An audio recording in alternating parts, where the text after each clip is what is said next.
Oi amigos, oi amigas, essa é a análise de cabeça fria dessa derrota do Santos por 1 a 0 para o Palmeiras aqui na Arena Barueri. Eu gravo o pós-jogo rapidamente, depois que o árbitro apita pela última vez, e eu falo o que eu estou sentindo naquele momento, até me podo algumas vezes para não exagerar, e depois eu penso, vejo a coletiva. Nesse caso eu estava ali na zona mista, que é onde os jogadores saem aqui de Barueri. Eu vi as entrevistas do Zé Ivaldo, do Gabriel Brazão, li o que o Vojvoda falou, e todos eles falam que o Santos fez uma grande partida contra o Palmeiras. E é sobre isso que eu quero falar nesse vídeo, e também sobre como o Vojvoda ele acaba depondo contra si mesmo, criando provas contra si mesmo. Eu acho que ele está deixando a visão embaçada do bom trabalho que ele faz por conta das decisões ruins que ele toma. Antes eu peço para que vocês se inscrevam no canal, se ainda não tiverem inscritos, que curtam, comentem, deem o hype e ativem as notificações e me ajudem a bater a meta de 75 mil inscritos aqui no canal. Primeiramente sobre o jogo, o Vojvoda exaltou a atuação do Santos, principalmente no primeiro tempo, e o mesmo discurso foi utilizado tanto pelo Brazão quanto pelo Zé Ivaldo.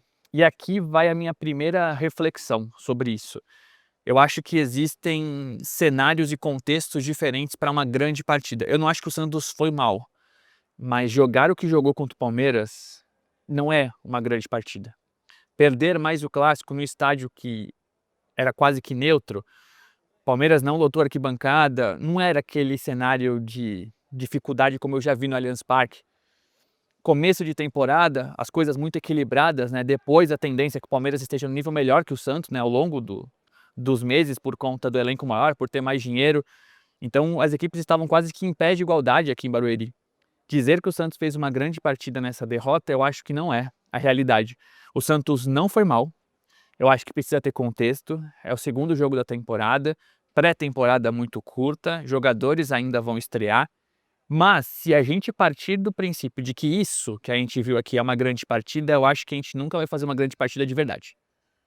Você pode destacar dentro de um contexto que foi um bom jogo, que o Santos teve mais posse, que o Santos controlou, que o Santos criou mais chances, principalmente no primeiro tempo. Isso tudo eu concordo.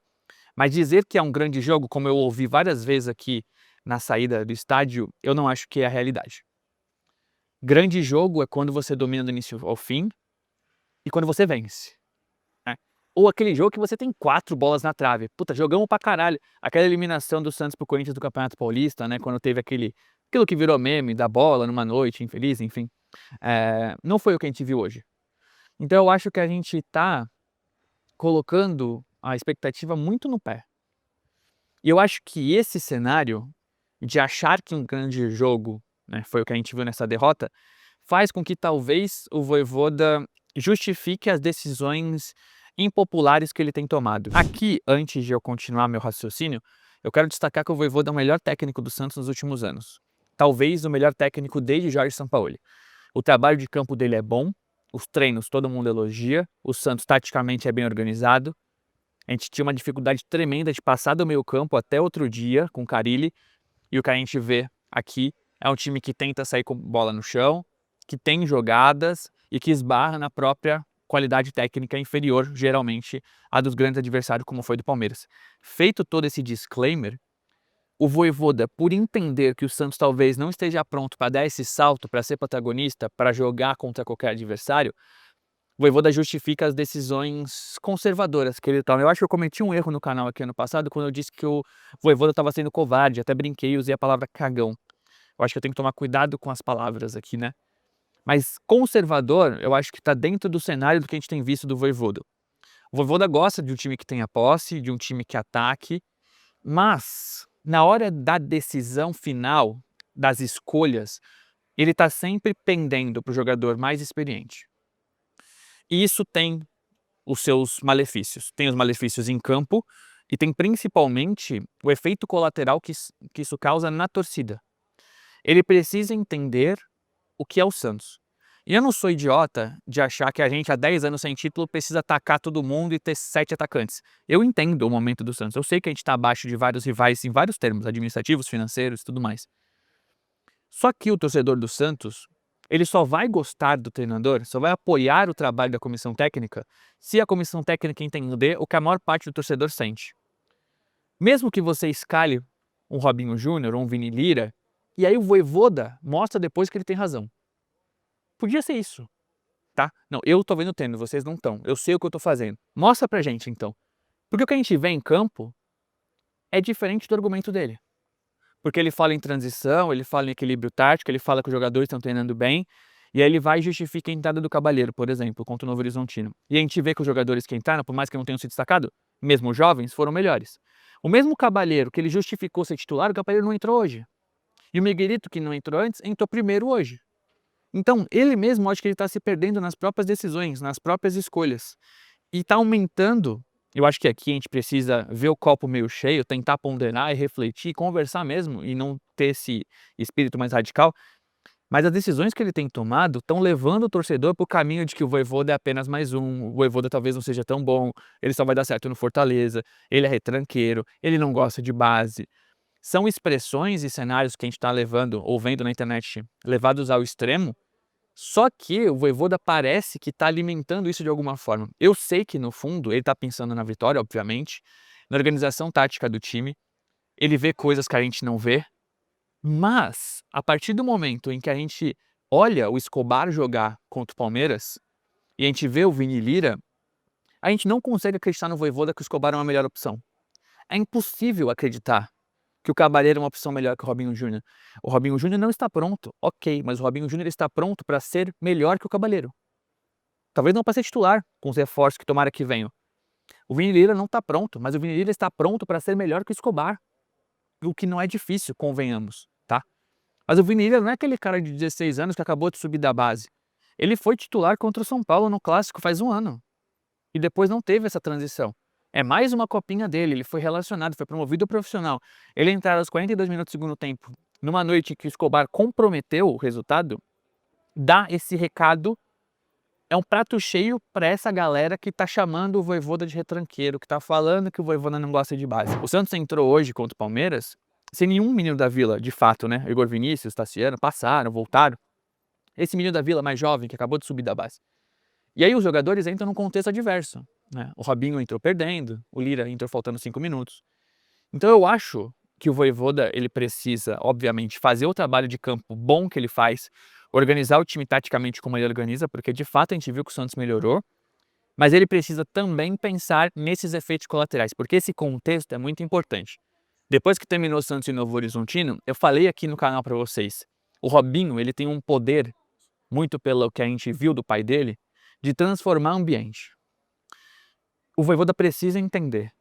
Para você não colocar um moleque, um menino da Vila, você precisa ter uma opção que é obviamente melhor. Na dúvida, você vai pôr o jogador da base, tá? Mesmo que seja para depois falar, viu gente, o Vini Lira não estava pronto. Por que a gente viu ano passado? Ó, vocês precisam ter cuidado com o Souza. No momento certo eu vou pôr o Souza. O Escobar é uma melhor opção. O Souza ainda está em transição, vocês precisam ter paciência. E a torcida falando, é o Souza, é o Souza, é o Souza. Quando entrou o Souza, e só entrou na força, né? Porque o Escobar ia jogar na direita, lembra? Só por isso que o Souza entrou. A gente falou, viu, Vojvoda? Era o Souza. Agora a gente está falando para ele, viu, Vojvoda? É o Vini Lira. Viu, Vojvoda? É o Robinho. Ele entende muito mais de futebol do que a gente, tá? Obviamente isso. Só que ele fica tomando essas decisões pensando no equilíbrio tático, no vestiário, na transição defensiva, isso tudo é fundamental no futebol. Só que é fundamental também você gerar um ambiente positivo, você gerar esperança. Você esperar que na quarta rodada na Vila Belmiro ou na estreia do Campeonato Brasileiro, na segunda rodada, em casa, que o torcedor esteja acreditando, esperançoso, querendo ir para a Vila. O torcedor vai entender se o Santos oscilar, desde que esses meninos estejam jogando. Porque não faz sentido o Vojvoda tirar um dos moleques para colocar o Cavaleiro e depois não colocar mais, porque ele depõe contra si próprio. Não faz sentido tirar o Escobar aos 42 minutos do segundo tempo. Então acho que a gente precisa refletir sobre como o trabalho do Vojvoda é bom. Obviamente ele não tem que ser demitido. Óbvio, isso é claro, cristalino. Quando a gente faz uma crítica é porque a gente espera coisa melhor. Ao mesmo tempo em que o Vojvoda está depondo contra si, está tirando no próprio pé. Ele já fez isso no ano passado em alguns momentos e agora volta a fazer. Eu espero que o Santos consiga melhorar o seu elenco, que o Gabriel Menino estreia bem, que o Gabigol se afirme, hoje ele não esteve à disposição desde o início do jogo, que venha volante, venha ponta. Eu acho que o campo está mostrando a necessidade talvez de vir um zagueiro, né? Os papos que eu ouço aqui de corredor é de todo mundo falando zagueiro, zagueiro, zagueiro, zagueiro, zagueiro. Eu estava numa resenha com Robert Djalminha. Fraca, né? Tô fraco de meia. Estávamos conversando nós três aqui na saída. Robert e Djalminha falaram a mesma coisa. O Santos precisa de volantes de pegada, e se ainda não tem, que jogue um Gustavo Henrique, por exemplo, porque você precisa dar sustentação para ter um Gabigol e Neymar na frente, e os dois falam, o Santos precisa de zagueiro. O Adonis Fias mostrou hoje que não é esse cara, tá? Ele erra novamente, ele toma cartão, já tinha falhado contra o Novo Horizontino, então eu sei, o elenco poderia dar mais opções para o Vojvoda. O Vojvoda não é o maior dos nossos problemas, mas o Vojvoda não pode criar outros. E eu acho que ele está criando outros a partir do momento em que ele freia a ascensão desses jogadores da base para colocar jogadores que claramente não vão ser melhores do que eles são hoje. Os mais jovens podem ser, esses caras não vão. O Escobar não vai melhorar. O Escobar não vai aprender a cruzar com 30 anos de idade. Ele vai continuar jogando na arquibancada como ele fez. E dando chutão e puxando contra-ataque pro Palmeiras. Tá? Então acho que é isso que a gente precisa ter em mente. Que o trabalho do Vojvoda é bom, que ele é o treinador do Santos, que ele foi muito importante na manutenção, na permanência na Série A, e que o Santos precisa criar novas opções para que ele seja o treinador melhor ainda do que a gente acha. Dito tudo isso, o Vojvoda não pode criar mais problemas, e eu acho que ele está criando. E esse contexto é muito importante no futebol, principalmente sendo mandante na Vila Belmiro. O que eu vi contra o Novo Horizontino é o que eu acho que pode escalar, se o Vojvoda continuar escalando mal. Beleza? Era essa reflexão que eu queria fazer neste vídeo. Espero que vocês tenham gostado, quero ouvir a opinião de vocês nos comentários e tomara que nos próximos dias tenhamos novidades, além do Gabriel Menino, para que esse trabalho do Vojvoda apareça ainda mais e que o Vojvoda reflita sobre as decisões que ele toma, porque o Santos ele é muito peculiar e o Vojvoda precisa entender isso. Fechou? Obrigado a quem assistiu até o final, não deixe de se inscrever e deixar seu like. Logo mais ou a qualquer momento eu volto com novas informações. Valeu!